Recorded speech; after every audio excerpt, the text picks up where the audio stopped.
After the fake heiress died, the videotapes she left behind went viral online. Each short video recorded my sarcastic remarks and harsh treatment towards her. I was about to explain after watching the deliberately edited videos, when my fiancé and parents couldn't wait to step forward and testify for the fake heiress. My fiancé publicly called off our engagement, his face full of disgust. "Fiona, you should have expected this when you bullied Winnie, you're just reaping what you sowed."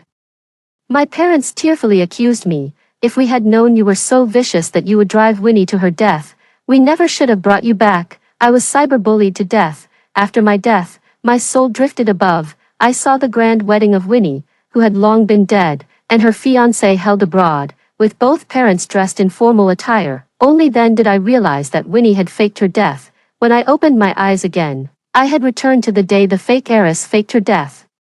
I immediately took her household register and death certificate to the police station, in a tone both sorrowful and resolute. "Officer, I'm here to handle the cancellation of my deceased sister's household registration." Just as I was recovering from the suffocating feeling of being cyberbullied in my past life, Mrs. Franklin ruthlessly slapped me. She glared at me fiercely. "You drove Winnie to her death. If I had known you were so malicious, I never should have brought you back in the first place." In my past life, before I even had a chance to defend myself, they had already pinned the blame on me for driving Winnie to her death. She became the true heiress in everyone's eyes, known for her vicious methods and deep cunning. This time, facing the crowd of reporters, Winnie smiled calmly and retorted, "Mrs. Franklin, you claim that I drove Winnie to her death. Do you have any evidence?" She seemed taken aback by my composure. Momentarily stunned and unable to speak, having been reborn, I will never again give her the chance to tarnish my reputation. She took a moment to calm herself, then turned to the young man on her left, my former fiancé, Jack. Jack avoided my gaze, took a disc from his pocket, and declared firmly, "This is the recording Winnie left before she passed. It's clear who's in the right and who's in the wrong. Besides, everyone knows Fiona is my fiancé. Her fate is tied to mine. We rise and fall together, so I have no reason to fake this." He glanced at me, his eyes dark and inscrutable. Without hesitation, he then handed the disc to the staff. Before I could stop him, the video was already playing on the large screen behind us. In the footage, Winnie was wearing a white dress, with disheveled strands of hair falling across her forehead. Her eyes, fixed on the camera, were brimming with tears that seemed on the verge of falling. Looking utterly pitiful, she forced a stiff smile at the camera, her voice choked with emotion. "Mom, Dad, Jack, by the time you see this video, I should already be gone. Don't blame my sister, my death has nothing to do with her." As she spoke these last words, tears welled up in her eyes and fell, as if she had suffered a great injustice. Then, pretending not to care, she wiped away her tears and said slowly, "Jack, when my sister returns, you should rightfully be her fiancé. I have tried hundreds of times to forget this relationship of ours, but in the end, it all came to nothing. In the one day I have left, I don't want to make things hard for myself anymore. I want to be bold just once, Jack. I still want to marry you, and only you." In the video, her expression was gentle, and her eyes sparkled like stars. Her sincere words deeply moved many of the audience members present. Jack signaled the staff to pause the video. He took the microphone. Gritting his teeth as he looked at me, "I've already agreed to change the arranged marriage partner to you, so why are you still unwilling to let Winnie go?" Listening to his response, I couldn't help but find it ridiculous. I shot back directly, "Wasn't changing the arranged marriage partner because the G family is greedy and wants to have it both ways. Otherwise, what makes you think you're worthy of me?" My words not only stunned Jack but also made everyone present burst into laughter. Who doesn't know that Jack is the most popular young master in the capital? Not only did he take over his family's company right after graduation, leading the James family to unprecedented heights, but he also has no scandals to his name. As one of the top 10 outstanding young individuals, he is more than a match for me. And me, I'm just a country girl who was recently brought back by the Franklin family, merely holding the title of the eldest daughter of the Franklins in name only, Mrs. Franklin. Upon hearing my bold words, looked at me with anger in her eyes and said, "Fiona, has your upbringing been eaten by a dog?" I looked at her and forced a fake smile. "Mrs. Franklin, I indeed had no parents to teach me for the first 20 years of my life, so I don't know what upbringing is." She pointed a finger at me with one hand while clutching her chest with the other, as if she were about to faint from anger. In my previous life, every time she put on this act, I would lower my head and give in, easily falling under her control. But this time, I had no reaction. Mr. Franklin gave me a deep, serious look and said solemnly, "Play the video again." The video started playing again, but this time it wasn't Winnie's monologue. Instead, it was a surveillance replay. In the surveillance footage, I was holding a pair of scissors, looking down as I cut up the dress Winnie had given me. She trembled slightly, her hands clutching her skirt tightly.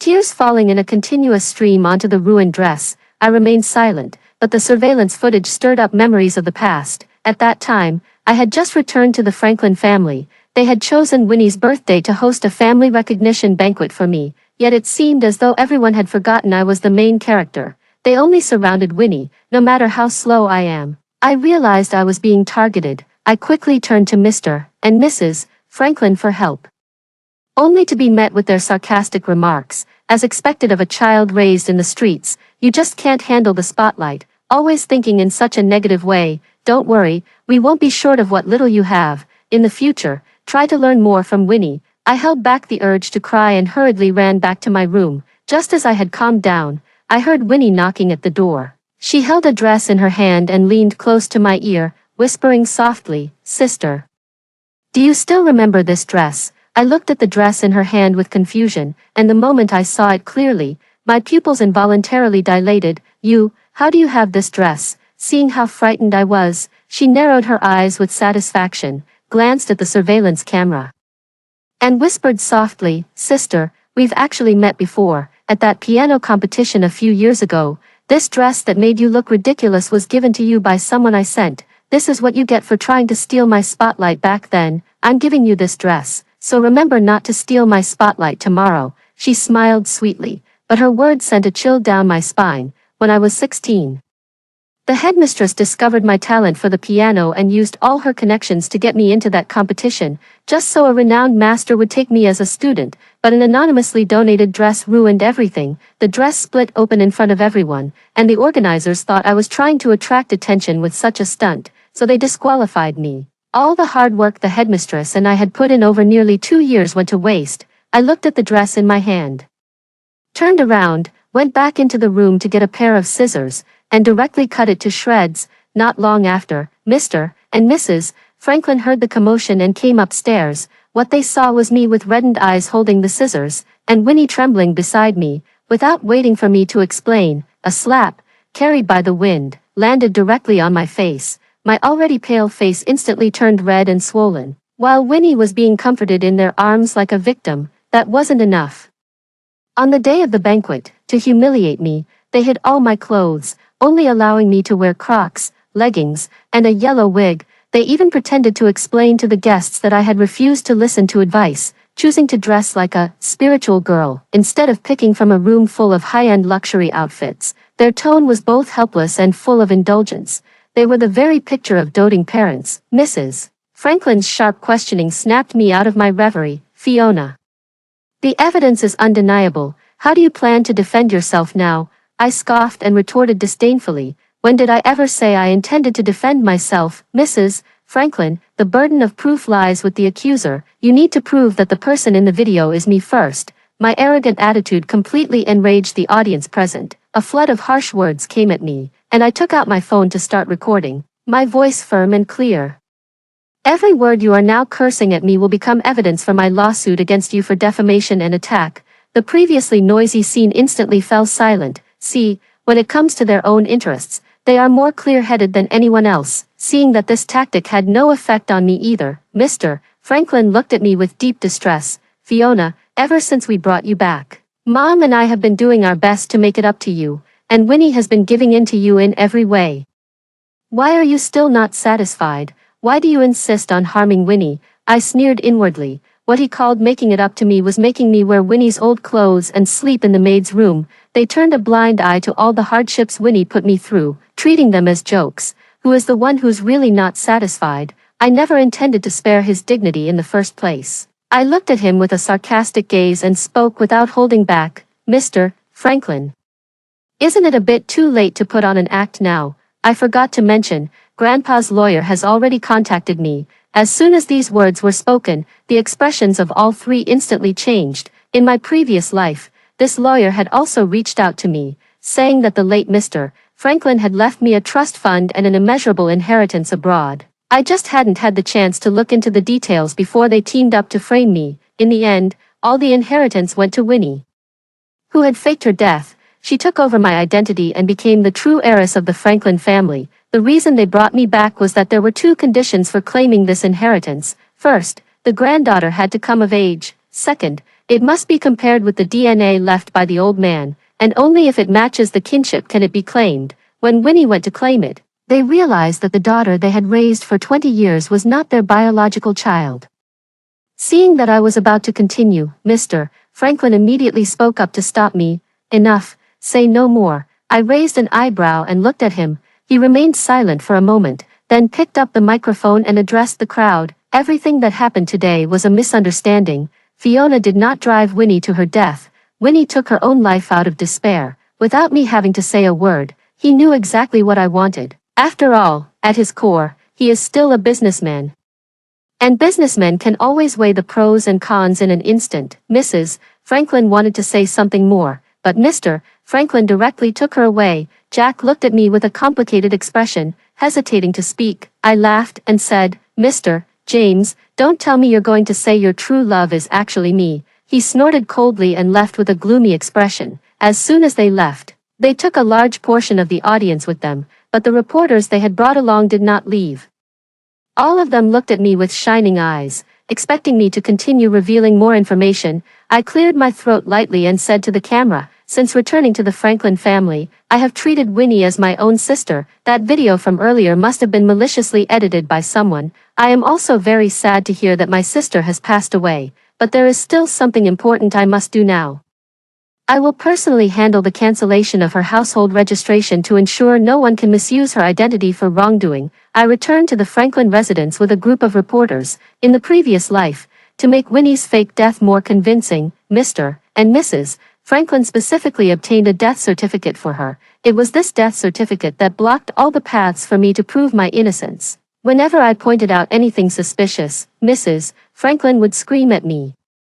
Are you saying Winnie used her life to frame you? With just that one sentence, all the evidence I had painstakingly gathered turned into worthless scraps of paper. Since she's so eager to die, how could I not grant her wish? The butler saw me return and hurried to the second floor to find someone. I didn't want to get too entangled with them. I took the death certificate and was just about to leave, when Mrs. Franklin rushed down and blocked my way. She looked at the numerous reporters, barely restraining the urge to tear me apart, and said in a low voice, "Give me the death certificate in your hand." I calmly put away the death certificate and said to her, "I'm going to deregister my sister's household registration. Do you want to come along?" Mrs. Franklin panicked instantly upon hearing my words and shrieked, "You are not allowed to go." Everyone was taken aback by her intense reaction and looked at her with confusion. Mr. Franklin subtly pulled her behind him and said coldly, "Your mother still can't accept the fact that Winnie has passed away. There's no need for you to handle the account cancellation." I disagreed and said, "The dead cannot be brought back to life. If you can't accept it, I'll take care of it myself." Mr. Franklin, seeing that I was unyielding, couldn't think of a reason to stop me for the moment. "You can't go. Your sister isn't dead." As I was about to leave, Mrs. Franklin broke down and shouted, with a stern face. I said coldly, "Mrs. Franklin, are you saying Winnie faked her death to frame me?" The color drained from both of their faces in an instant. It wasn't until she saw the camera pointed at her that Mrs. Franklin realized what she had just said. The next second, she fainted directly. I knew she was pretending but didn't expose her. Mr. Franklin said with forced courage, "Your mother is confused from the shock. Go ahead, I agree." Without the two of them blocking the way, I drove straight to the police station. I handed Winnie's death certificate and household registration booklet to the staff, speaking in a tone that was both sorrowful and resolute. "Hello, I'm here to help my sister with the cancellation of her household registration." After finishing the procedure, I dismissed the reporters and returned to the old Franklin family home. That very evening, trending topics about the Franklin family and Jack emerged. Hashtag Winnie's suicide, account deleted. Hashtag Mrs. Franklin suffers a blow, mentally unstable. Hashtag Fiona, Jack is not good enough for me. Hashtag I took advantage of the buzz and went live, explaining everything that happened today in detail, confirming the news of Winnie's death. This time, I want to see what identity she'll use to show up. The next day, I flew abroad to handle the inheritance my grandfather left me. It was only after I arrived that I realized the inheritance my grandfather left me was far more than they had imagined, comparable to two Franklin families. Miss Franklin, currently, you can only access 30% of this inheritance. The remaining 70% will be available to you only after you become the head of the Franklin family. My hand paused as I was about to sign. What if I refuse? Then the remaining 70% will go to your biological father, Nathan. I didn't hesitate any longer and signed the agreement decisively. I'm determined to claim the remaining inheritance. As soon as I got home, I saw Mr. Franklin, Mrs. Franklin, and Jack chatting on the sofa. I intended to ignore them, but Mr. Franklin called out to me, "Have you settled the estate?" I didn't deny it and instead asked, "Did you wait here just to say this? Because of your situation, the stocks of the Franklin family and the James family have plummeted these past few days. We've decided to prepare an engagement banquet for you and Jack first." I nodded expressionlessly and said, "Fine." They seemed taken aback that I agreed so readily. Momentarily stunned, I continued, "But I have one condition." "Go on." "I want to work at Franklin Corporation." Mr. Franklin pondered for a moment, then nodded helplessly. "The entire Franklin family will be yours in the future, so why the rush? If I hadn't been framed and killed by them in my past life, I might actually believe his words now. Since it will all be mine eventually, why should I have to wait for a specific time to enter? Seeing that I didn't fall into his trap, Mr. Franklin looked somewhat embarrassed. "Since that's the case, you should go and gain experience at the grassroots level first." I didn't object and nodded in agreement. The day before the banquet, a steady stream of high-end luxury jewelry and custom-made gowns were delivered to my room. I accepted everything without batting an eye, since someone else was footing the bill. Until the day of the engagement party, Jack wore a gloomy face, as if someone owed him millions. I ignored his foul mood and greeted the arriving guests, taking the opportunity to network. It wasn't until we both took the stage to speak that Jack's expression improved slightly, but the next moment, the banquet hall doors swung open. All the lights in the venue were focused on the entrance. Winnie, wearing a white long dress paired with white cloth shoes, looked nervously at Jack. I didn't understand what they were trying to do, so I stepped aside to observe quietly. Jack rushed over excitedly, holding Winnie tightly, his voice trembling. "Winnie, you're not dead." Winnie blushed and broke free from his embrace, saying in a voice loud enough for everyone to hear, "I'm not Winnie, I'm her twin sister, Nancy Way, Mr. and Mrs. Franklin." Looked at the girl who looked exactly like Winnie and couldn't help but shed tears. I immediately decided to adopt her as my daughter. It turned out that they went to great lengths to hold the engagement banquet just to give Winnie a new identity. Even though I already knew about their favoritism toward Winnie, I couldn't help but feel a pang of jealousy. Winnie always effortlessly gets what I never had. I suppressed the strange emotions in my heart and said coldly, "Is this engagement still happening?" Before Jack could speak, Nancy walked over to me and said cautiously, "Sister, I can give up everything else, but could you let me have brother Jack? This was my sister's last wish before she passed away. She wanted me to take care of brother Jack for the rest of my life." I ignored her and looked at Jack and Mr. and Mrs. Franklin, asking expressionlessly, "Is this your intention as well?" Jack looked at me apologetically and said, "I'm sorry, but I can't refuse Winnie's last wish." Mrs. Franklin, afraid that I might do something unfavorable to Nancy, quickly pulled her behind her and said with reddened eyes, "Please, just fulfill your sister's last wish." I laughed and said, "All right, then I wish you all the best." They thought their plan was flawless, allowing Winnie to return without tarnishing their reputation, but they forgot that not a single person present today was a fool. That night, Nancy followed them back to the Franklin residence. She was about to move back into her old room, but I stopped him. "My sister doesn't like others sleeping in her room. I hope you can respect that." She looked at Mrs. Franklin for help, but just as Mrs. Franklin was about to say something, Mr. Franklin stopped her. "Winnie, your sister is right. You should go sleep in the guest room for now." Nancy responded somewhat stiffly. "I just wanted to reminisce about my sister in her room. I didn't mean anything else." I couldn't be bothered to argue with her any further, so I locked the door and went back to my room. Early the next morning, I went to Franklin Corporation, but as soon as I entered the company's main entrance, I saw Nancy surrounded by a group of people. "You're already so wealthy. yet you still work so hard. We really admire you." While basking in the flattery and admiration from those around her, she pretended to be shy and said, "Don't say that. That money belongs to our parents. I can't spend it with a clear conscience. I need to work hard on my own." As soon as she said this, she instantly won over many people's favor. I looked at her and sneered, speaking in a voice loud enough for everyone to hear. "An adopted daughter shouldn't act like a young lady, should she?" Instantly, all eyes fell on me. Although Nathan had me training at the bottom, I never thought about hiding my identity. "If you have the convenience of status and don't use it, isn't that foolish?" Hearing my words, a flicker of anger flashed in Nancy's eyes, but she quickly hid it. She nervously clutched the hem of her clothes and whispered to me, "Sister, I never thought of being a young lady." Her victim act is exactly the same as when she framed me back then. Before I could retort, Mr. Franklin and Jack walked over. Jack pulled Nancy slightly behind him. Frowning coldly, he said, "Since Winnie has been adopted by Uncle Franklin, she is the rightful young lady of the Franklin family, not to mention my fiancé." Winnie, tilted my head and raised an eyebrow, teasing, "So, does that mean Bruce James is also the rightful young master of the James family?" Bruce James is the illegitimate son of Father James. If Jack hadn't threatened to die to keep him out of the family, it's hard to say who would be in charge of the James family now. Jack instantly fell silent.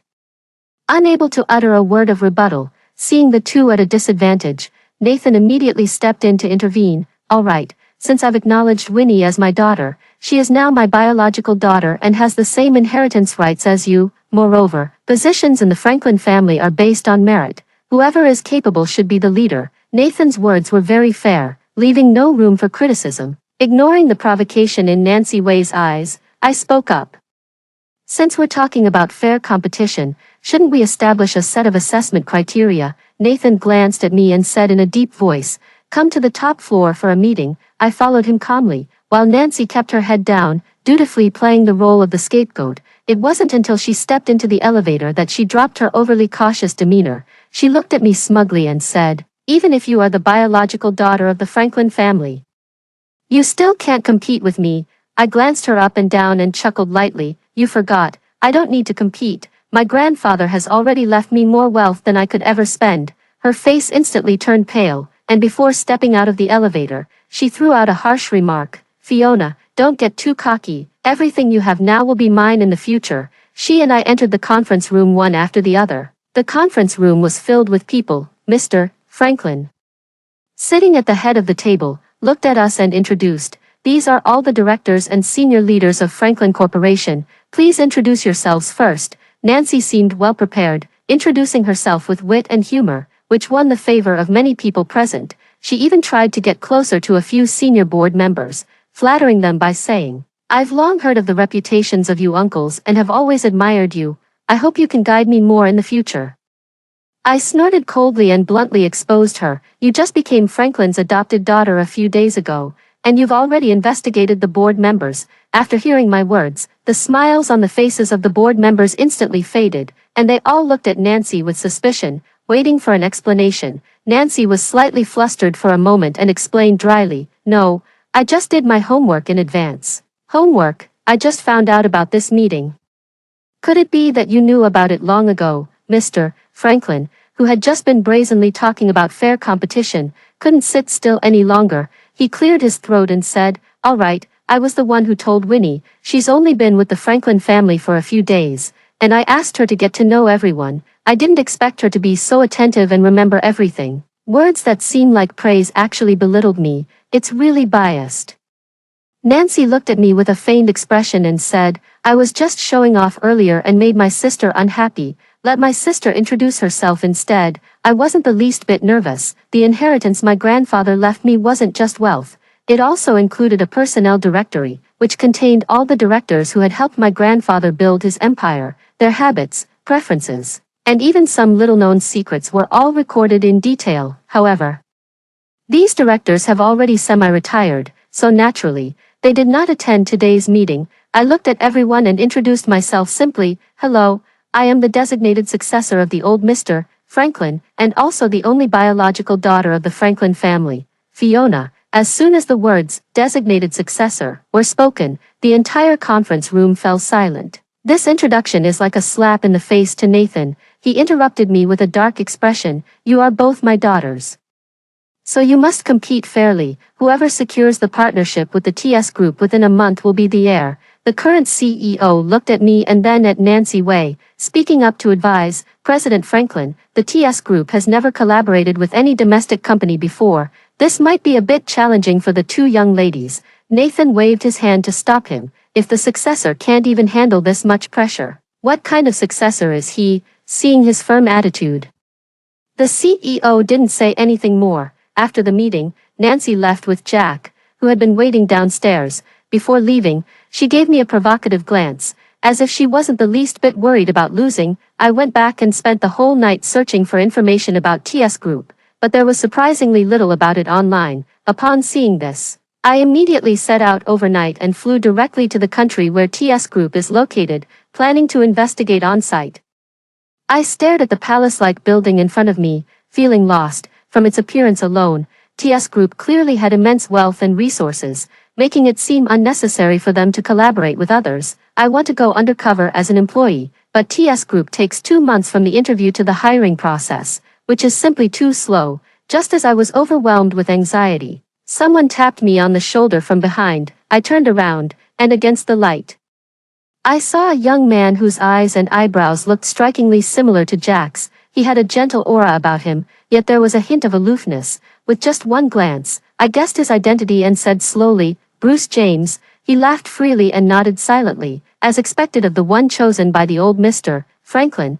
Truly clever. Ignoring his flattery, I asked skeptically, did you wait here just for me? He didn't deny it and led me to a nearby cafe, getting straight to the point. I can help you secure the partnership with TS Group. He stared at me intently, as if luring me to say the next sentence. I unhurriedly picked up the coffee on the table and took a light sip. So what do you want? The corner of his mouth curled up, and his slender fingers lightly tapped the table. I want the James family. Then why should I believe you can help me secure the deal? He took out the work badge hidden under his suit. I am but a humble man, but it so happens that I am the newly appointed president of TS Group. I didn't ask him why. Despite his high position, he still wanted the James family. Perhaps everyone has their own obsession. He arranged for me to join TS as his personal secretary. Although he was the president, it wasn't a one-man show. He couldn't directly approve my collaboration proposal. However, he said that in half a month, TS would choose a domestic company to collaborate with. Taking advantage of my position, I thoroughly familiarized myself with TS's information, reviewed nearly 2 decades of their collaboration proposals, and formulated a plan in my mind. Half a month later, I ran into Jack and Nancy at the entrance of TS Group. Nancy looked at my plain outfit and sneered, Sis, it's only been half a month. How did you end up like this? I was in a hurry to meet a client. So I nodded perfunctorily and tried to leave, but Nancy grabbed my wrist. You'd better not push yourself. The management at TS are my old classmates. You don't stand a chance. I shook off her hand and pointed toward the entrance. You can brag after you actually get in. TS Group has a rule. Non-employees are not allowed to enter. Nancy dialed her old classmate's number right in front of me, and soon a middle-aged man with a receding hairline came down from upstairs. I also have an impression of this person. He's a small-time manager in the group's logistics department. He always takes advantage of his position to make things as difficult as possible for his colleagues and has already been reported by many people. The man didn't notice me standing to the side and, with a gleam in his eyes, walked toward Nancy Wei. Jack frowned and stepped in front of Nancy Wei, but she gently pushed him aside. She gave me a challenging look and said in a high-pitched voice, Chandler, I have a great collaboration idea to discuss with your company. Could you arrange a meeting with your president for me? Chandler looked a bit hesitant. Well, Nancy immediately understood. She took off the jade bracelet from her wrist and placed it in Chandler's hand, smiling as she said, Chandler, this is a small gift for our meeting. Chandler politely accepted it, leaned closer to Nancy, and whispered, The CEO will be at the company at 2 p.m. today. Make sure you seize the opportunity. I also moved closer to the two of them and recorded their entire conversation. Only then did Chandler notice me and exclaimed, Secretary Franklin, what are you doing here? I shook my phone. If I weren't here, how could I have caught you taking a bribe? TS Group has clear regulations prohibiting the use of one's position to accept bribes. Anyone found doing so will be fired immediately. Chandler panicked and quickly shoved the bracelet back into Nancy Wei's hand, urging her to explain the situation to me. I looked at Nancy's slightly embarrassed expression and chuckled softly. If you kneel and beg me, I might let him go. Nancy raised her voice slightly. Impossible. I wasn't at all surprised by her response. I turned and went back into the company, reporting Chandler to the legal department. Nancy tried to follow me but was stopped by security at the entrance. She lost control and shouted, "Why can she go in?" The security guard, accustomed to such situations, said expressionlessly, "She is the CEO's personal secretary." Nancy stood there in a daze for a long time before Jack pulled her away, faced with Chandler, who kept demanding an explanation. Jack promised him a management position in the James family. I stood by the floor-to-ceiling window on the top floor, watching the figures of a few people leaving, and teased Bruce James on the sofa. "Mr. James, aren't you going to take a look at your brother?" Without even lifting his head, his lazy voice carried a hint of threat. "If you haven't had enough, Miss Franklin, I can send you down to see more." I clicked my tongue in annoyance and pouted, feeling bored. 5 days later, Bruce James and I returned to the country together. The TS Group's investment conference was held at the CF International Convention Center. Accompanying me were senior executives from the TS Group. I submitted my resignation the day before returning to my home country. On the day of the investment conference, nearly 1,000 investment firms attended, but only 10 made it to the final round. Among them were the James family and the Franklin family. In everyone's eyes, the TS Group is a prime target, and the James family would never let it slip away. Not to mention, the James family's funding chain is in trouble. They need this investment even more, but before the results were even out, Nancy and Jack started arguing at the venue. Jack asked Nancy to give this opportunity to him, but she refused. He looked at Nancy in disbelief and said, "As long as the James family doesn't fall, I can definitely help you secure the Franklin family's inheritance rights. Are you sure you want to be this ruthless?" Nancy gave a faint, cold smile. "Whether you're helping me or have other motives, you know it in your heart." Jack had no way to refute her and could only watch as Nancy left. The two of them completely fell out over their conflicting interests, but when the results were announced, it was an obscure little company that got selected, leaving everyone dumbfounded. When I stepped onto the stage, they finally realized that this company was mine. That's right, I started a new company myself. Nathan only said whoever secures the TS partnership, without specifying it had to be for the Franklin family, so I didn't break any rules. As I was about to leave, Jack blocked my way. He looked at me with a complex expression, but his words carried a hint of arrogance. "Fiona, I've figured it out. Only you can be my fiancé." I couldn't help but laugh out loud. He really is full of himself. "Mr. James, I told you a long time ago, you're the one who isn't good enough for me." Many people around were drawn to the spectacle, feeling the strange looks from the crowd. Jack's face turned bright red, but still, he persisted. "Fiona, I hope you can give me another chance." Before I could refuse, Bruce James strode over with his long legs and pulled me into his arms, his voice unusually cold. "Sorry, she can't." Jack, looking at the face that bore a 50% resemblance to his, swallowed all his words and could only watch helplessly as the two of them left. When they reached a secluded spot, Bruce James withdrew his hand as if he had been shocked. Just as he was about to speak, I immediately said, "I know, you did it to help me out. I'll treat you to a meal another day." After saying that, I quickly walked away. Nathan called another meeting, announcing that I am the heir to the Franklin family. Nancy, however, was unexpectedly quiet, and even Mrs. Franklin did not object. I sensed something was wrong and immediately had someone investigate. It turned out that Mr. Franklin had transferred a large amount of the company's assets to a newly established company under the guise of investment within half a month. The legal representative of the new company is Nancy Wei, and the current Franklin Corporation is more like an empty shell. He tried to set me up, forcing me to fill in the missing assets after taking over the company, but he didn't expect that I would directly report him to the tax authorities for tax evasion with the evidence. Nancy was taken away for investigation, and Mrs. Franklin was so furious she tried to hit me. I restrained her immediately and said to the security guard outside, "Mrs. Franklin is not in a stable mental state. Send her to a psychiatric hospital for treatment." While Nathan was desperately trying to pull strings and rescue Nancy Wei, I took the opportunity to spread rumors that the Franklin Group was on the verge of bankruptcy. This scared many people into selling their shares. And many well-informed shareholders noticed that I hadn't made up for the group's financial shortfall. They also sold their shares one after another. I took the opportunity to buy back all the shares and approached the few major shareholders who held large stakes, using a mix of threats and incentives to acquire all their shares. By the time Nathan realized what was happening, I had already firmly taken control of the Franklin Corporation. He brought Nancy Way, whom he had gone to great lengths to rescue, and cursed at me loudly downstairs at the company. I threw a paternity report and some documents at him, and after reading them, he completely shut up. Nancy is the daughter of his white Moonlight, who died during childbirth. He swapped me and Nancy Way, willingly raising someone else's child. I sent the same documents to Mrs. Franklin, who is in the hospital, and after reading them, she kept begging to see me, but I didn't agree. She didn't come to her senses, she was just scared, afraid that she wouldn't be able to continue living as a wealthy lady in the future. Sure enough, Nathan took Nancy abroad. He had transferred a sum of assets overseas years ago, enough for him to make a comeback.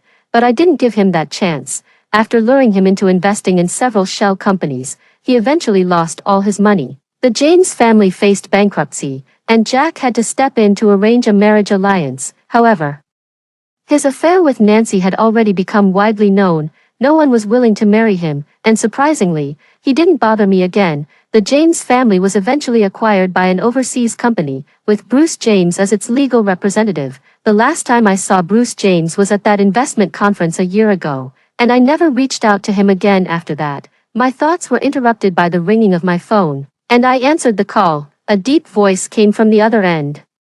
President Franklin, when do you plan to repay that meal you owed me a year ago? Suppressing the flutter in my heart, I chuckled softly. Right now. The moment the call ended, the office door was pushed open. Bruce James was dressed in sporty casual wear, with silver white highlights in his hair, giving off a youthful vibe. He crossed his arms, leaning against the doorframe, a hint of mockery in his tone. President Franklin, I've waited a year for this meal. It really wasn't easy. I glanced at him sideways. If it wasn't easy, why did you wait? I was willing to. During the meal, he asked me why I wasn't curious about why he, as an illegitimate child, would want to seize the James family. I looked directly at him and said, from what I understand, he doesn't have the brains to develop the James family to that scale. Your mother must have put a lot of effort into it. His eyebrows raised, and he leaned back halfway in his chair, carefree and unrestrained. Indeed. Back then, he lied to my mother, saying he was single, and coaxed her into giving birth to me, making her willingly contribute money and effort for him. Finally, the company grew big, but he turned around and married someone else. I ended up being the illegitimate child. How ridiculous. I comforted him. You're better off than me. At least someone loves you. He stared at me intently. Then, Miss Franklin, give me a chance to love you. I avoided his gaze, lowered my head, and smiled. Then I'll think about it. After hearing the first story above, what are your thoughts? Feel free to share your opinions in the comments section. Next, there is another similar story. Let's continue to see. Only after death did I realize that my wealthy parents never truly wanted to acknowledge me, and my husband's love for me was also a lie. But they were bound by a system. If they couldn't win me over, they would die. The moment I was pushed off the building and killed by the fake heiress. My husband's indifference and her smugness pierced my heart with pain. They celebrated my death with great fanfare. When I opened my eyes again, it was the day they came to claim me. The Smith couple stood at the door with Pearl to welcome me. As soon as she saw me, Mrs. Smith's face lit up with a smile. Diana, welcome home. In my previous life, I was so immersed in the joy of finding my family that I failed to see the hypocrisy in Mrs. Smith's smile. Pearl came up and took my hand. It's wonderful. I've always wanted a sister, and I never thought it would come true today. Mr. and Mrs. Smith looked at her with satisfaction, their eyes filled with unconcealed adoration. They don't know yet that I can hear the voice of the system in their minds. Host, please note, the target of the strategy has appeared. Completing the task requires the target's favorability to reach 100. After claiming the reward, the system will automatically unbind if the target's favorability is negative. You will receive an electric shock punishment every hour. Failing the mission when the target's favorability drops to -100 results in immediate elimination. In the previous life, with this favorability system, they gained wealth and status, stepping over me to become the tycoons of J City. In this life, I won't let them have their way again. I forcefully shook off Pearl's hand and yelled at her. What kind of sister are you to me? If it weren't for your mother swapping the babies back then, how could I have been separated from my parents for so many years? How dare a thief who stole someone else's life have the nerve to stand here? Pearl's eyes instantly reddened. And she looked at me pitifully, unable to speak. Mrs. Smith couldn't bear to see her wronged and quickly pulled her into an embrace, looking at me reproachfully. Diana, how can you speak to your sister like that? Pearl was just a child back then. She was innocent. I looked at her calmly. Target favorability, -10. Current favorability, -10. Electric shock punishment imminent. I clearly saw Mrs. Smith's body tremble. She quickly let go of Pearl and gave me an apologetic smile. Diana. That's not what Mom meant. Mom just hopes you can give Pearl a chance. After all, we've raised Pearl for 18 years. Mr. Smith stepped in to mediate. All right, let's not all stand here. Diana, since it's your first time home, how about Dad shows you around? Mr. Smith tried to pull me, but he couldn't. I want to change my name. I don't want to be called Diana. Mrs. Downs had 3 daughters, and Mr. Downs was already unhappy about it, since I wasn't their biological child. I naturally became the most superfluous one. Diana, the superfluous one. Mr. Smith beamed with a smile. What's so difficult about that? What would you like to change it to? I looked at Pearl with malice. I want to be called Pearl. Pearl's face instantly changed, and she tugged at Mrs. Smith's sleeve, crying and complaining. Mom, I am Pearl. My sister can't even take my name from me. I said with a cold laugh. Your name. Have you been living with the Smiths for so long that you actually think you're their biological child? Your father is Bob Downs. You are Diana Downs. Mrs. Smith looked at Pearl with a troubled expression, still shaken from the electric shock. She was too afraid to refuse me again. Pearl, your sister is actually right. Pearl should have been her name. Why don't you just let her have it? Pearl widened her eyes in disbelief. Mom, Mrs. Smith has always been at her beck and call, even willing to pluck the stars from the sky for her. She was about to act spoiled again but was sternly stopped by Mr. Smith. Pearl, stop fooling around. I'll take both of you to change your names in a moment. Target favorability +10. Current favorability 0. Target favorability +10. Current favorability 10. Mr. Smith wiped the cold sweat from his forehead and cautiously asked me, Pearl, can we go in now? See, getting them to compromise wasn't that hard after all. Pearl never ended up calling Diana. Mr. Smith gave her a new name, Nina. On the first night at the Smiths' house, I witnessed quite a show. Sam, Nina's childhood friend, made an appearance. From him, I heard the same electronic voice as Mr. and Mrs. Smith. In my previous life, Sam took the initiative to talk to me, subtly expressing his affection, and quickly maxed out my favorability, becoming the heir of J City. At my funeral, he hid in the cloakroom kissing Nina, confessing with deep emotion on his face, Pearl, you are the only one I have ever loved. In this life, he greeted me just as he did in my memory. You must be Pearl's sister, right? Hello, my name is Sam. I didn't shake his outstretched hand and just sat down on the sofa. Mr. Sam, you might not know this yet, but I am Pearl now. The person you're referring to is called Nina. Sam was slightly taken aback, a flicker of anger flashing in his eyes. Brother Sam, what brings you here? Nina's voice was full of surprise. She rushed over to Sam, wrapped her arms around his, and acted very affectionately. Sam gently tapped her nose. I heard your sister has been found, so I came to see and grab a meal while I'm at it. Nina sounded a bit upset when he mentioned me. So you're not here to see me after all. Sister, all you care about is my sister. Fine, I might as well leave. Sam quickly grabbed her and pulled out a necklace from his pocket. This is the latest from Cartier.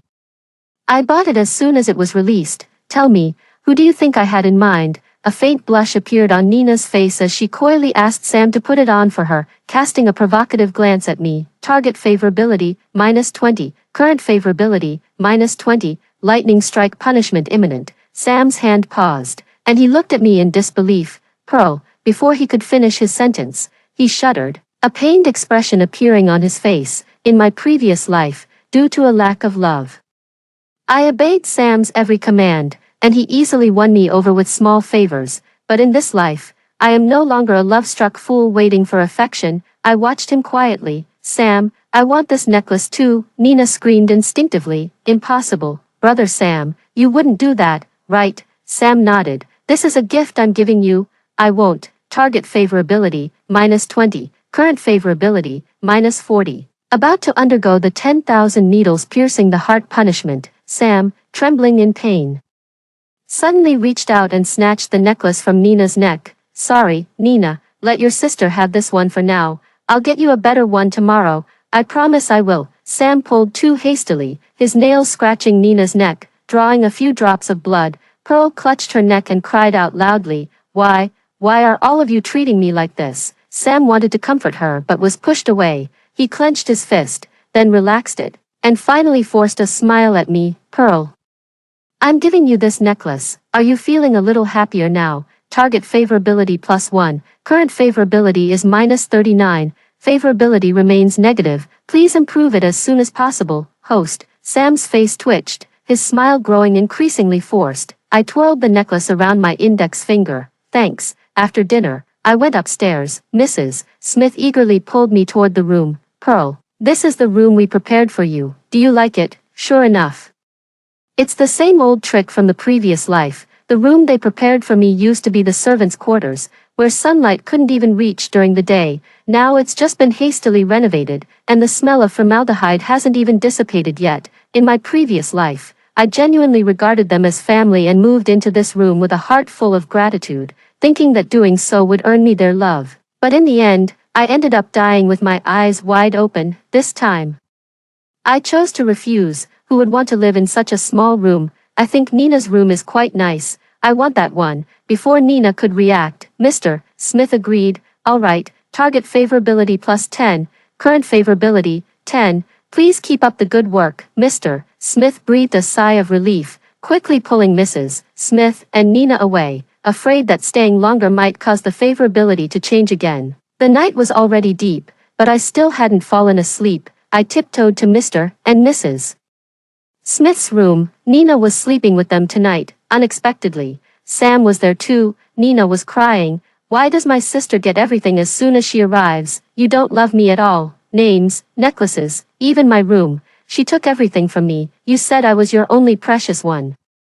So why are you treating me like this now? Mrs. Smith, her eyes filled with pity, held her in her arms and told her about the system. Nina didn't believe it. There's no such strange thing, Mr. Smith and Sam said in unison. It's true. Nina was stunned, her eyes wide and red, her face full of disbelief. So, you still love me, and being nice to my sister was just to increase the favorability and get rewards. Sam nodded. Of course, with Pearl's vulgar and unrefined manner.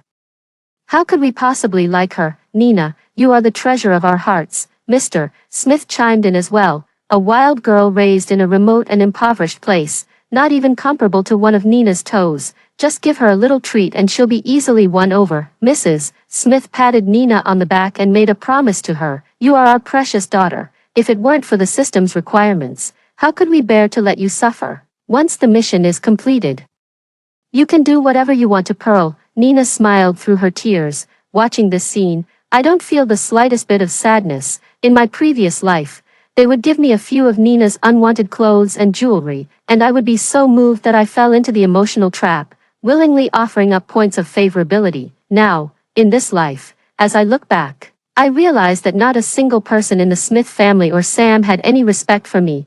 They didn't even see me as human. Target favorability increased by 10 points each. Please continue your efforts, strategists. The systems of all three sounded simultaneously, and they looked puzzled. What's going on? We didn't do anything. Nina scoffed upon hearing this. Pearl is staying in my room now, so she must be feeling more and more grateful to our parents. Maybe she's even holding the necklace Sam gave her, thinking he's interested in her, and secretly laughing to herself. Sam was very disdainful upon hearing this. How could I possibly be interested in that kind of woman? They don't realize that the higher you climb, the harder you fall. After delivering the favorability points, I turned around and went to rest in the beautiful, spacious room. After clearing the air with Nina, they simply let loose. Gifts flowed like a river into my room, all in an effort to boost my favorability. Mr. Smith even found various excuses to deposit money into my account. The favorability of all three quickly rose to 90. Mr. Smith has been a bit anxious these past few days. His favorability has been stuck at 90 for a month now. No matter how many gifts he sends, the favorability just won't increase. The same situation has occurred with Mrs. Smith and Sam. After discussing it, they decided to throw a grand birthday party for me. Nina's birthday is on the same day as mine, so the birthday celebration includes her as well. At the birthday party, Mr.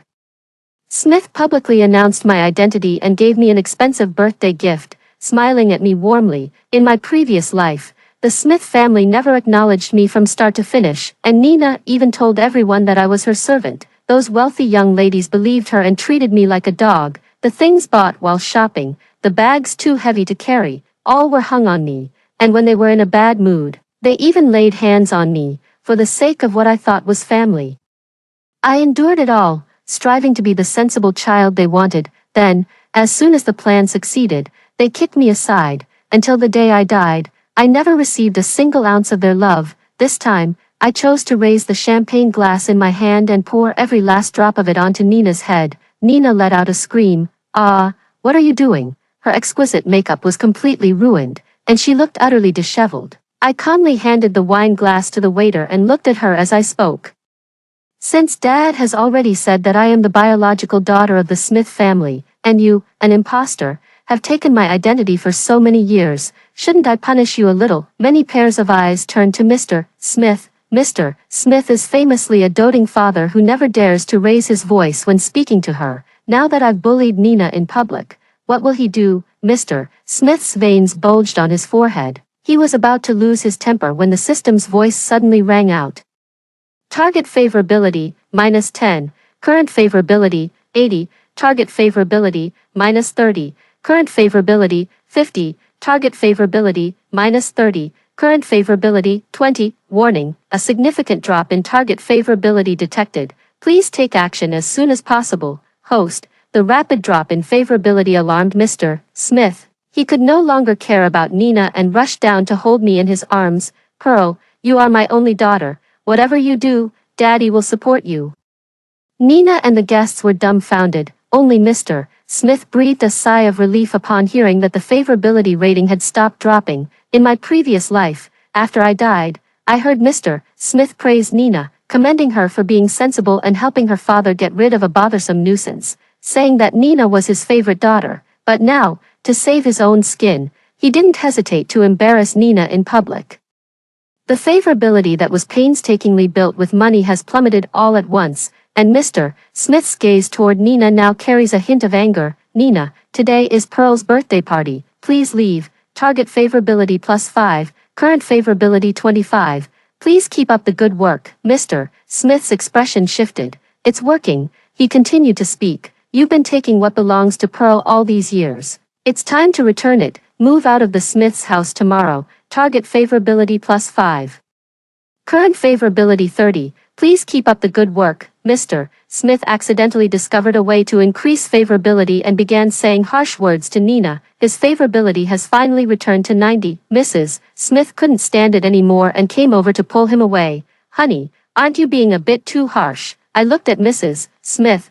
Target favorability, -30. Current favorability, 60. She was so frightened that she immediately shut her mouth. Sam was also present. Seeing the person he loved being treated this way, he couldn't hold back any longer. "Uncle Song, even though Nina isn't your biological daughter, you don't have to treat her like this. Pearl, don't go too far either." He thought I was hopelessly in love with him and would definitely listen to whatever he said. I wiped away non-existent tears and looked at him with disappointment. "Brother Sam, since you think I'm going too far, I won't appear in front of you from now on. So I won't be an eyesore." Target favorability, -50. Current favorability, 40. Sam hesitated for a moment but still stood by Nina's side. "Pearl, today is also Nina's birthday. How will people see her in the future if you act like this? For my sake, just apologize to her, and we can let this matter go." Does he still think I'm the Sue Diana from the previous life who would obey his every word? Clearly, he's the one who needs me, yet he still puts on a superior attitude in front of me. Target favorability, -40. Current favorability, 0. Warning, detected that the target's favorability is about to drop into negative values. Host, please take immediate action. Sam's face suddenly changed, and he instinctively moved a little further away from Nina. You don't feel the pain until the board hits your own body. It turns out that even Sam, who loved Nina the most, could compromise.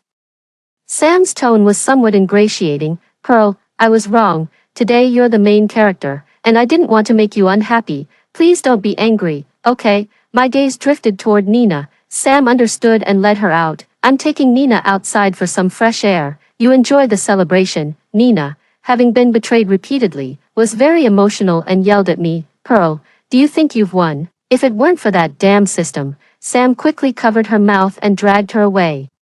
With the annoying pest gone, my mood improved a lot, so I casually gave Sam 1 point of favorability. After Nina left, the guests looked at me with different eyes. Everyone could see that I was now the most favored in the Smith family. Even Nina's childhood friend was on my side. Everyone kept toasting me, and I couldn't even keep up with all the well wishes. After the birthday party, Nina did move out, and Mr. Smith privately gave her a lot of money as compensation. The wealthy are the most snobbish. The rich girls who bullied me in my previous life all started bullying Nina to curry favor with me. Nina is either being used as a laborer or insulted by them every day. I've heard Mrs. Smith comforting her over the phone more than once. Sweetheart, just hang in there a little longer. Our favorability has already been raised back to 90. We're just a bit away from getting rid of that woman. When the time comes, all the family's money will be yours to spend however you like.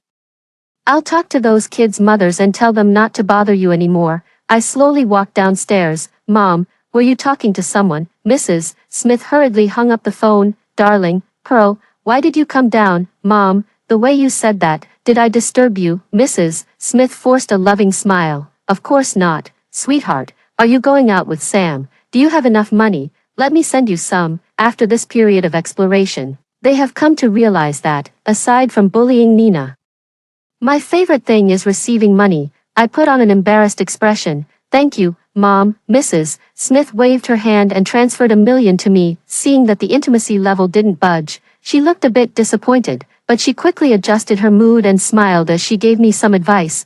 Pearl, be careful on the road and have fun. I waved goodbye to her. Sam chose the amusement park as the date location. He excitedly pulled me to ride the roller coaster. In his previous life, he did the same thing, using the suspension bridge effect to successfully gain the last bit of favorability. After maxing out the favorability, he didn't even bother pretending and just left me at the amusement park, rushing off to see Nina. In this life, I've already faced death. What's there to fear about a roller coaster? Sam refused to give up, dragging me to ride it 3 times in a row, until he was leaning over a trash can vomiting, yet the favorability meter still didn't budge. I kindly patted his back for him. Brother Sam, do you like roller coasters that much? Actually, I prefer the drop tower over the roller coaster. If someone is willing to go on that with me, I'd be so touched. Sam's eyes lit up, and he pulled me along to get in line. We spent the entire day on the drop tower. The sky gradually darkened, and Sam struggled to hold back his nausea as he said goodbye to me. Pearl, today, I had a great time. I hope we can hang out again next time, He looked at me expectantly while dry heaving. The system prompt finally sounded. Target favorability +1. Current favorability 91. Although it was only 1 point, at least the favorability had increased, making his efforts throughout the day worthwhile. I pretended not to notice Nina not far away and gave Sam a sweet smile. Brother Sam, I had a great time today too. The driver is here. I'm heading back now. Through the rearview mirror, I saw Sam crouching by the roadside, vomiting heavily. Nina held him, crying with heartache. I deliberately turned back and exclaimed at them, "You too, Sam," afraid that the favorability might drop again, pushed Nina away and anxiously explained to me, "Pearl, don't misunderstand. We just happened to run into each other." He pushed her so suddenly that Nina, caught off guard, fell flat on her bottom. She looked at Sam, on the verge of tears. Sam looked at Nina like this, his heart aching, yet he had to suppress his emotions to show concern for me.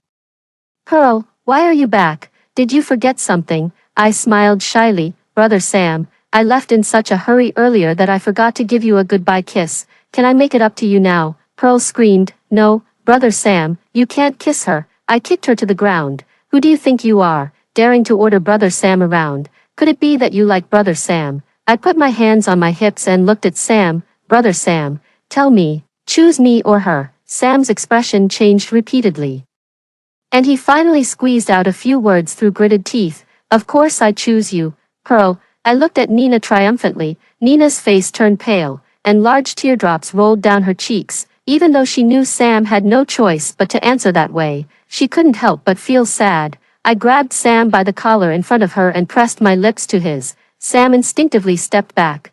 Target favorability -1. Current favorability 90, even though it was just a 1-point drop.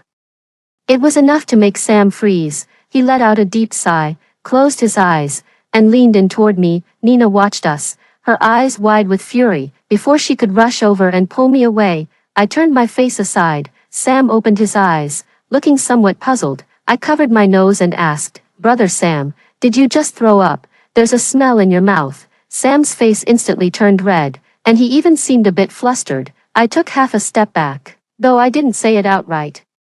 My actions clearly showed my disgust. Sam felt quite embarrassed. I covered my nose and ran away as if fleeing. "Brother Sam, I just remembered I have something to do, so I'll be leaving first." Sam was so angry he punched the wall on the spot. After another month of hard work, the favorability of all three had reached 99. Just as they were celebrating the early completion of the mission, the system's voice sounded again. "Friendly reminder, the time limit for the mission is 6 months. And there is only 1 day left. Current favorability level is 99. Please try your best to complete the mission." Host, the three of them turned pale.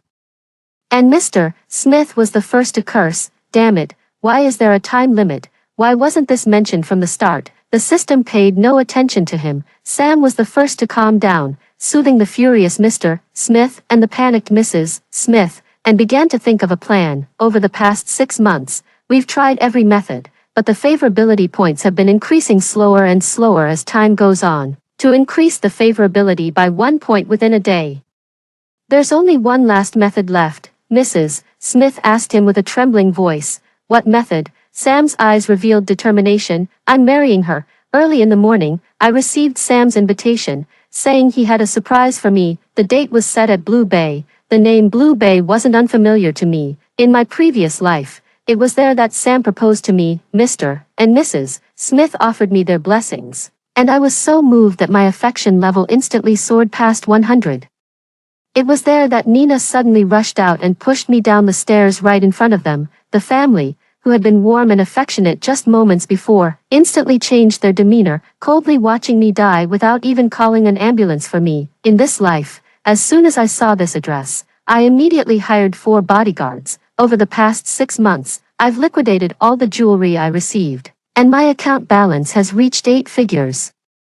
Hiring a few burly bodyguards is no problem at all. Looking at the numbers on my card, I regret the foolishness of my past life even more. Money is far more appealing than the hypocritical affections of those people. As soon as I reached the entrance, I saw pink petals scattered all over the ground, exactly as I remembered. I curled the corner of my lips. Even after starting over, they still haven't made any progress. Mrs. Smith was the first to see me and warmly pulled me to her side. "Pearl, look. All of this was prepared by Sam for you. A shower of flowers. How romantic. Do you like it?" I smiled at her. "I do." Seeing that I wasn't as moved as she had expected, Mrs. Smith looked a bit disappointed but still led me further inside. At the end of the petal-strewn path was a circle of heart-shaped candles, with Sam standing in the middle. Sam knelt on one knee, holding a bouquet of flowers in one hand and a ring in the other, gazing at me with deep affection in his eyes. "Pearl, will you marry me?" Mr. Smith stepped forward and presented a necklace that had been prepared in advance. "Pearl, this is a wedding gift from your father. May you have a harmonious union lasting 100 years. Mrs. Smith wiped her tears at the right moment. "Pearl, with Sam taking care of you, your mother can rest assured." I watched their performance coldly. Target favorability, -10. Current favorability, 89. Target favorability -10. Current favorability 79. Target favorability -10. Current favorability 0. Warning, detected that target favorability is about to enter negative values. Host, please take immediate action. Target favorability -10. Current favorability -10. Electric shock punishment is about to be administered. Target favorability -10. Current favorability -20. Electric shock punishment imminent. Favorability plummeted to -99 before stopping, barely keeping them alive with the remaining 1 point. The three of them twitched uncontrollably before my eyes. Still unaware of what was happening, Sam lay on the ground, enduring the electric shock, and asked me, Pearl, I'm willing to marry you. Are you not satisfied? I crouched down and patted his face. Brother Sam, you're willing to marry me, but you never asked if I'm willing to marry you, Mr. Smith's eyes were so anxious they turned bloodshot as he yelled at me. Pearl, what else are you unsatisfied with? Tell your dad. And I'll change it right now, Mrs. Smith pleaded desperately. Pearl. What's wrong with you? Is there something I haven't done well enough as your mom? I watched their suffering with delight and asked with a smile, Dad, Mom, Brother Sam, what's wrong with you? Could it be that the favorability isn't high enough, and you're being punished by the system? How can I help you? Target favorability plus 10, current favorability minus 89. Please keep trying. Target favorability plus 10, current favorability minus 79. Please keep up the good work. Did that help you? Sam looked at me and understood everything. It's you know about the system, you can control the favorability. It was you who deliberately played us, even making us neglect Nina. Mr. Smith also dropped the act, revealing the same face he had in his previous life. Pearl, are you even human? We are your parents. Hurry up and raise the favorability, or we won't acknowledge you anymore. Mrs. Smith's tone was slightly better. Pearl, hurting us won't do you any good. Listen to your father quickly. I don't blame you for what happened before. As long as you raise the favorability, you'll still be my good daughter. I sat leisurely in the chair, crossing my legs. It seems you haven't quite grasped the situation. You're the ones who need me right now. Where is Nina? Hand her over, and I might consider letting you live. A flicker of evasion passed through Sam's eyes. I don't know what you're talking about. I didn't care about his response either. I clapped my hands, and Nina was dragged in front of me by the bodyguards outside. In the previous life, Nina was hiding in the walk-in closet at this moment, admiring my moved expression, waiting to deliver the final blow after confirming that the favorability points were maxed out. This life was no different. I looked at the three of them suffering on the ground and decided to give them a chance. After spending half a year together, I do have some feelings for you, but this Nina. She's really quite detestable. If you can find a way to make me happy, maybe the favorability points will go up. Even pinned to the ground, Nina still shouted at me defiantly, Pearl, you're dreaming. Mom, Dad, and Brother Sam love me so much. They would never. Before she could finish her sentence, Mr. Smith was the first to stab her. Nina turned her head in disbelief. Dad, Mr. Smith, with red eyes, held on tightly even though his hand was trembling. He gripped the fruit knife he had picked up and apologized to Nina. I'm sorry, Nina. I don't want to die. You'll forgive your dad, won't you? I never expected Mr. Smith to be so ruthless. I only intended to teach Nina a lesson. With Mr. Smith taking the lead, Mrs. Smith also joined in. She held Mr. Smith's hand and added another blow. Nina, we've raised you for 18 years. You should think about us too. You wouldn't want both Mom and Dad to lose their lives, would you? When it comes to life and death, everyone becomes selfish, and their feelings for Nina become insignificant. Sam was the last to act, yet he was the one who stabbed the most. Nina opened her mouth but couldn't speak a word. A tear slid from the corner of her eye as she collapsed in a pool of blood. With reddened eyes, Sam closed her eyes, his voice hoarse. Nina, you can go in peace. In this life, it was Nina who died at the hands of her most trusted family. After all this, the favorability of the three remained at -10. They knelt on the ground, weeping bitterly, repeatedly repenting for their mistakes. The system's cold voice rang out, making one feel both desperate and helpless. Countdown to conquest. 1 minute remaining. Detected that the favorability level has not reached the target. Please hurry, host. All three of them rushed frantically to me, eagerly and mechanically professing their love. Pearl, Dad will definitely cherish and love you more from now on. Sweetheart, Mom mistakenly recognized the wrong daughter before, and I will make it up to you double from now on. Pearl, I love you. It's always been only you that I've loved. The bodyguards stopped them in front of me. Their voices grew fainter, accompanied by the system's prompt tone, until they collapsed one by one. Time's up, mission failed. Host elimination successful. Time's up, mission failed. Host elimination successful. Time's up, mission failed. Host elimination successful. When they died, the eyes of the three of them grew wider and wider, filled with confusion. They couldn't understand why, despite having treated me so well, they still failed.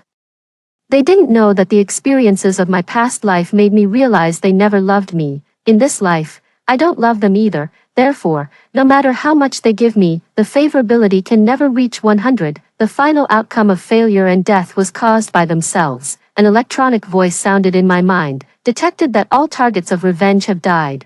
Revenge is deemed successful. Congratulations, host. You have received the following rewards: wealth, fame, and health. System no.